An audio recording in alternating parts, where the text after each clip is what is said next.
फरहीन हुसैन से प्रादेशिक समाचार सुनिए। पहले मुख्य समाचार। उपराज्यपाल ने कहा है कि द्वीपों का चहुमुखी विकास उनका लक्ष्य है। सरकार ने मनरेगा को और विस्तार देने को लेकर अपनी प्रतिबद्धता दोहराई है और 2005 से पहले छापे गए नोटों को बदलने की अंतिम तिथि 1 जनवरी 2015 तय की गई। उपराज्यपाल लेफ्टिनेंट जनरल ए.के. सिंह ने कहा है कि द्वीपों के निरंतर विकास के लिए वे प्रतिबद्ध हैं और यहां का चहुमुखी विकास उनका लक्ष्य है। वे आज शाम राजनिवास में द्वीपों के युवा पत्रकार संजीव राय की पत्रिका अंडमान लेगेसी के विमोचन के अवसर पर अपने विचार व्यक्त कर रहे थे। उन्होंने कहा कि पत्रकारों को द्वीपों की ज्वलंत समस्याओं की ओर ध्यान देना चाहिए और सकारात्मक सोच के साथ समाज की बुराइयों को उजागर करना चाहिए। उन्होंने सभी द्वीपवासियों से अपील की कि वे द्वीपों के विकास से संबंधित सुझाव उन्हें दें, जिन्हें अमल में लाया जाएगा। पत्रिका के संपादक संजीव राय ने बताया कि इस पत्रिका में द्वीपों के विकास, सामाजिक मुद्दों और अन्य पहलुओं को शामिल किया गया है। इससे पहले उपराज्यपाल ने द्वीपों के प्रतिभावान कलाकार संहिता वेद आचार्य के पहले संगीत एल्बम अल्फाज का विमोचन किया। कार्यक्रम में प्रभारी मुख्य सचिव रीना रे के अलावा अन्य गणमान्य लोग भी मौजूद थे। सरकार ने महात्मा गांधी राष्ट्रीय ग्रामीण रोजगार गारंटी अधिनियम मनरेगा को और विस्तार देने को लेकर अपनी प्रतिबद्धता दोहराई है। लोकसभा में बहस के दौरान जवाब देते हुए ग्रामीण विकास मंत्री बीरेंद्र सिंह ने कहा कि केंद्र सरकार की ओर से राज्यों को मनरेगा के लिए अक्टूबर तक 26,000 करोड़ रुपए की राशि दी गई है। उन्होंने आरोपों का खंडन करते हुए कहा कि सरकार की ओर से मनरेगा के तहत पैसों के भुगतान में देरी हो रही है। मंत्री ने कहा कि दरअसल कई राज्य मनरेगा के क्रियान्वयन से संबंधित प्रक्रिया को समय पर पूरा करने में असमर्थ रहते हैं, जिसके चलते देरी होती है। श्री बीरेंद्र सिंह ने कहा कि सरकार मनरेगा के लाभार्थियों को पारिश्रमिक का भुगतान सीधे उनके बैंक खातों के जरिए करने जा रही है, जिससे उन्हें समय पर पैसे मिल सके। केंद्रीय मंत्री ने बताया कि मनरेगा के स्वरूप को और व्यापक बनाने की दिशा में कदम उठाए जा रहे हैं।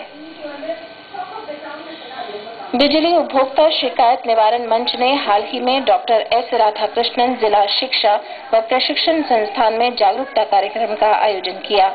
कार्यक्रम में फोरम के अध्यक्ष मनोहर सिंह और सदस्य वासुदेव दास ने प्रशिक्षणार्थियों को बिजली के बिलों से जुड़ी शिकायतों के निवारण और बिजली संरक्षण के बारे में जानकारी दी। कार्यक्रम में डाइट के प्राचार्य लुकस रॉबर्ट ने प्रशिक्षणार्थियों को इस बारे में जागरूक रहने की जरूरत पर बल दिया। शारीरिक रूप से अक्षम लोगों के लिए समर्पित अंतर्राष्ट्रीय दिवस कल मनाया जाएगा। इस अवसर पर कल डॉक्टर भीमराव अंबेडकर प्रौद्योगिकी संस्थान के सभागार में एक सांस्कृतिक कार्यक्रम का आयोजन किया गया है। उपराज्यपाल लेफ्टिनेंट जनरल ए.के. सिंह समारोह में मुख्य अतिथि होंगे। कल दिन में 11 बजे शुरू होने वाले इस कार्यक्रम में विभिन्न शिक्षण संस्थानों के शारीरिक रूप से अक्षम विद्यार्थी तथा कलाकार सांस्कृतिक कार्यक्रम पेश करेंगे।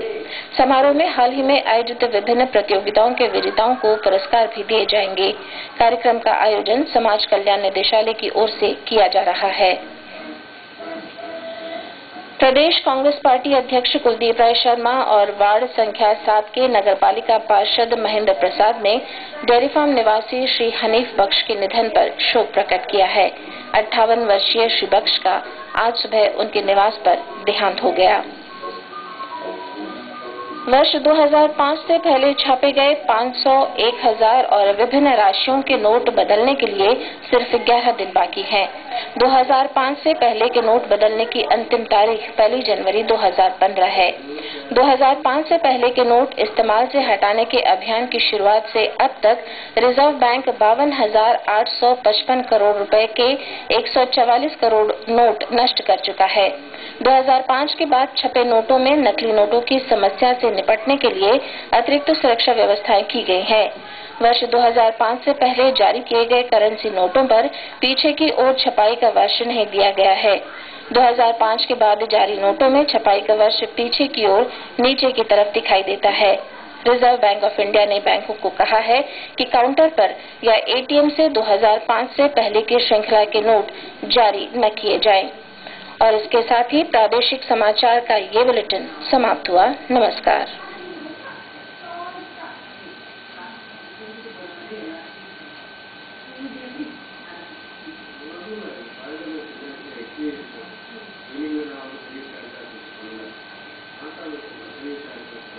आकाशवाणी खेल समाचार हिमांशु कांडपाल से सुनिए। मुख्य समाचार। रणजी ट्रॉफी क्रिकेट प्रतियोगिता के तीसरे दौर के मुकाबले आज से शुरू हुए। वेस्टइंडीज के तेज गेंदबाज जेसन होल्डर को एक दिवसीय क्रिकेट टीम का कप्तान बनाया गया।